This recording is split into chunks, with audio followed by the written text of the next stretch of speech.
တချို့အရာတွေမှာအရန်အားနာနေလို့မရပါဘူးအမှန်ကိုအမှန်တိုင်းပြောဖို့လိုပါတယ်သိပြီးမှလည်းပြုပြင်လို့ရမှာပါတခါတော့ကကျွန်တော်တို့ဒီဟောပေါ့နော်စပျူတီချန်ပိုင်ရှင်တယောက်ရှိရပေါ့သူကဘာလုပ်လဲဆိုသူကသူ့ရဲ့ channel မှာစပျူတီတွေစိုက်တယ်ပြီးလေပြီးတော့စပျူတီကိုသူကခူးတယ်ခူးပြီးတော့ဘာပြောလူတွေဘာပြောလို့ရှိလဲဆိုလို့ရှိရင်သူ့စပျူတီတွေကကဘာပေါ်မှာအချို့ဆုံးစပျူတီတွေလို့ပဲသူပြောလို့ရှိတယ်ပြီးလေပြီးတော့သူမိတ်ဆွေကိုကြွေးတယ်ပထမတစ်ယောက်ကိုသူမိတ်ဆွေပထမတစ်ယောက်အဲ့စပျူတီကြွေးလိုက်တယ်သူ channel စပျူတီကြွေးဒီမှာအဲ့မိတ်ဆွေစားကြည့်လိုက်တယ်စားကြည့်ပြီးအရသာကတော်တော်ဆိုးဆိုးဝါးကိုချင်နေတာဒါပေမဲ့ပြောပါဖြစ်လေဘလို့လဲအရသာဘလို့လဲကောင်းရလားဆိုသူဘာပြောလဲဆိုတော့ကောင်းပါတယ်လို့ပြောတယ်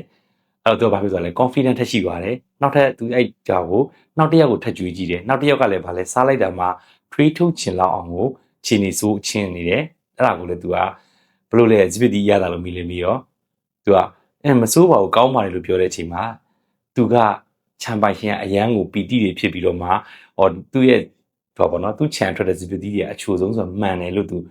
လူတွေလည်းလက်ခံသွားပြီပေါ့နော်အဲ့လိုပုံစံဖြစ်ပြီးတော့သူကအဲ့နှစ်ယောက်ကိုသူခုနကြွေးခဲ့တဲ့နှစ်ယောက်ကိုဘာလုပ်လဲဆိုကျေးဇူးတင်တဲ့အနေနဲ့ရောအဲ့ဒါချိုးလဲဆိုရောကုံအောင်စားကြဆိုပြီးသူစပျူတီချင်းတချင်းပေးပြီးထိုင်စားခိုင်းတယ်အဲ့တော့ဟိုနှစ်ယောက်ကလည်းဗာလဲမျက်စိပြက်မျက်နှာပဲဖြစ်နေတာပေါ့ဘာကြောင့်လဲဆိုစပျူတီကအရင်ချင်နေတာဟုတ်အဲ့လိုဖြစ်နေတဲ့အခြေအနေမှာပဲဂျားထဲမှာကလေးတယောက်ကရောက်လာတယ်ရောက်လာပြီးဘာလုပ်လဲချင်းတဲ့စပျူတီကိုဘတ်ကနေယူပြီးတော့စားတယ်စားတဲ့အချိန်မှာချင်စုံအမလီရေပေးပါပေါ့နော်ဒီလောက်ထိချင်စုံနေဘယ်လိုများစားကြလဲမသိလို့ပြောတဲ့အချိန်မှာကျန်တဲ့နှစ်ယောက်ကလည်းနေလိုက်တယ်ပေါ့နော်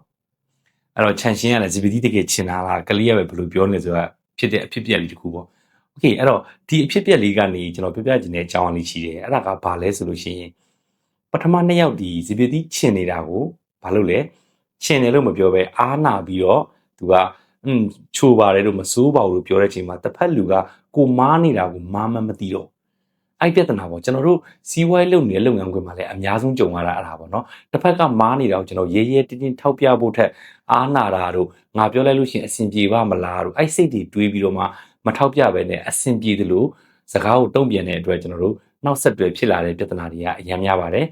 အဲ့ဒါကြောင့်မလို့ကျွန်တော်ဒီစီးပွားရေးလုပ်နေတဲ့လူတွေအနေနဲ့လည်းကိုယ့်ရဲ့လုပ်ငန်းမှာကိုယ့်ရဲ့ဝန်ထမ်းအနေနဲ့ဆက်ဆံပြောဆိုတဲ့အခါဝန်ထမ်းချင်းဆက်ဆံပြောဆိုတဲ့အခါမှာလည်းတချို့အရာတွေမှာအရန်အားနာနေလို့မရပါဘူးအမှန်ကိုအမှန်တိုင်းပြောဖို့လိုပါတယ်အမှန်ကိုအမှန်တိုင်းပြောမှသူကလည်းသိမှာပါသိပြီးမှလည်းပြုပြင်လို့ရမှာပါကျွန်တော်တို့ကအားနာပြီးအမှန်ကိုအမှန်တိုင်းမပြောခဲ့ဘူးဆိုရင်သူ့မှာပြုပြင်မှုအခွင့်အရေးမရှိတဲ့အတွက်နောက်ကျလို့ရှိရင်ပိုဆိုးတဲ့အခက်အခဲတွေရှိနိုင်ပါတယ်စီးပွားရေးလုပ်ငန်းရှင်တွေအနေနဲ့ကိုယ့်ရဲ့ဝန်ထမ်းတွေကိုတချို့အရာတွေမှာ